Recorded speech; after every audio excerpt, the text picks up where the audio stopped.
YF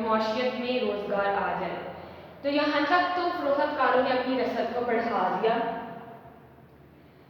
اب طلب کا دباؤ بڑھتا جا رہا ہے، مزید طلب بڑھ گئی تو ہمارا حد طلب اوپر کی طرف منتقل ہو گیا. ٹھیک ہو گیا، ایگریگیٹ ڈیمانڈ 3 پر چلا گیا. اب اس کے بعد کیا ہوتا ہے، اس کی مزید تفصیل انشاءاللہ ہم اگلے لیکچر میں پڑھیں گے. تب تک کے لیے اللہ حافظ.